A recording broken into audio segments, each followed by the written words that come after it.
Assalamualaikum warahmatullahi wabarakatuh. Selamat pagi semua anak-anak. Bagaimana kabarnya? Sehat?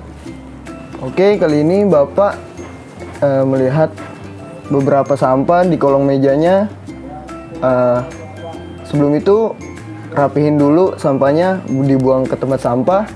Terus yang di belakang tolong isi bangku depannya yang kosong. Sebelum pelajarannya dimulai, mari kita membaca doa. Baca doa, dimulai. Selesai. Sebelum memasuki mata pelajaran Bapak yang hari ini, Bapak akan mengabsen satu persatu. Nanti kalau misalnya dipanggil, angkat tangan ya. Bapak sudah menyusun RPP. Tujuan pembelajaran kita hari ini yaitu melalui kegiatan pembelajaran peserta didik dapat menjelaskan pengertian dan hukum pernikahan dengan baik dan benar. Melalui model kooperatif learning, maka peserta didik mampu menyebutkan syarat dan rukun nikah dengan baik dan benar.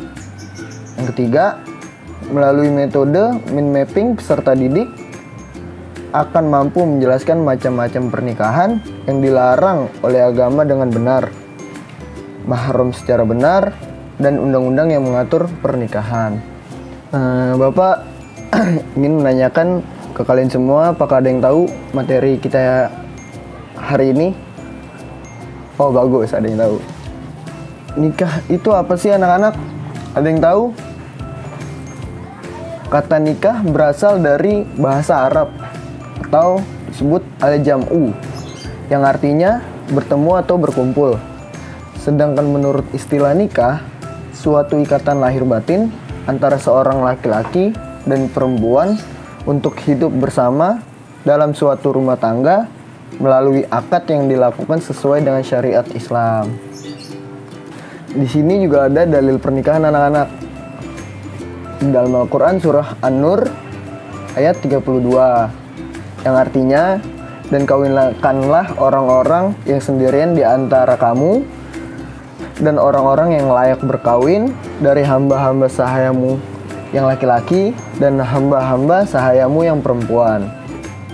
Jika mereka miskin, Allah akan memampukan mereka dengan kurnia-Nya, dan Allah maha luas pemberiannya lagi maha mengetahui. Hukum pernikahan itu ada 5 anak-anak. Yang pertama itu wajib. Kenapa wajib? Ketika seseorang itu telah mampu untuk membangun rumah tangga, baik secara fisik, mental, maupun finansial. Itu yang wajib. Yang kedua, ada sunnah. Kapan hukum itu berlaku? Ketika seseorang yang sudah mampu menikah, namun tidak mampu untuk menafkahi istri secara finansial. Yang ketiga itu ada makruh. Kapan hukum tersebut bisa dikatakan makruh? Apabila terjadi pada seseorang yang akan menikah, tetapi dia tuh tidak ada niat untuk memiliki anak. Yang keempat ada mubah. Artinya seseorang yang menikah dengan tujuan hanya sekedar untuk memenuhi syahwatnya atau bersenang-senang dalam pernikahan tersebut. Dan yang terakhir, hukum pernikahan itu ada yang terakhir, haram. Kenapa bisa dibilang haram? Karena seseorang tidak memiliki kemampuan untuk menafkahi istrinya secara lahir batin. Seperti contoh, ia tidak memiliki penghasilan dan tidak dapat melakukan hubungan seksual karena suatu alasan. Masuk ke dalam mempersiapkan pernikahan, yaitu permintaan seorang laki-laki kepada seorang perempuan untuk dijadikan istri dengan cara umum yang sudah berlaku di masyarakat. Perempuan boleh dipinang sebagai berikut. Nah, di sini ada terdiri 4 kategori perempuan yang boleh dipinang. Yang pertama, perempuan yang bukan berstatus sebagai istri orang. Yang kedua, perempuan yang tidak dalam masa iddah. Yang ketiga, perempuan yang belum dipinang oleh orang lain. Yang keempat, mahram atau perempuan yang haram dinikahi. Masuk ke dalam rukun dan syarat pernikahan.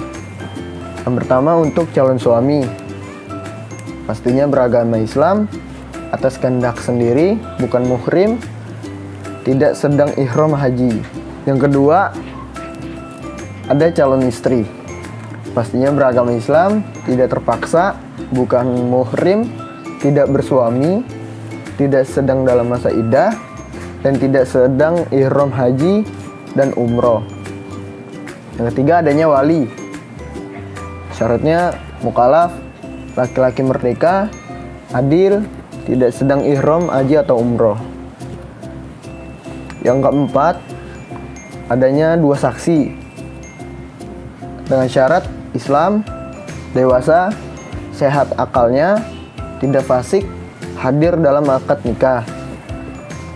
Yang kelima, ada ijab dan qabul dengan kata nikah atau yang semakna seperti berurutannya antara ijab dan qabul. Adapun tujuan dalam pernikahan. Yang pertama, menikah melaksanakan perintah Allah. Yang kedua, mengikuti sunnah Rasul. Yang ketiga, memperoleh kebahagiaan dan ketenangan hidup. Yang keempat, membina rasa cinta dan kasih sayang. Yang kelima, memperoleh keturunan yang sah.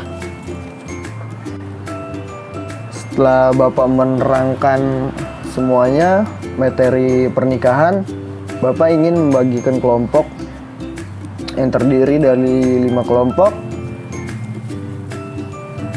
Nah, materi kelompok ini yang pertama ada mahram atau perempuan yang haram dinikahi. Yang kedua, macam-macam pernikahan terlarang. Yang ketiga, wali dan saksi nikah. Yang keempat, hak dan kewajiban suami istri. Kesimpulan dari Bapak, materi hari ini yaitu pernikahan. Pernikahan adalah ikatan lahir batin yang dilaksanakan menurut syariat Islam antara laki-laki dan perempuan untuk hidup bersama dalam satu rumah tangga guna mendapatkan keturunan.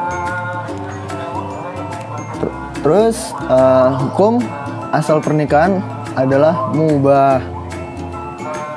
Yang ketiga, khitbah adalah permintaan seorang laki-laki kepada perempuan untuk dijadikan istri dengan cara yang sudah berlaku di masyarakat.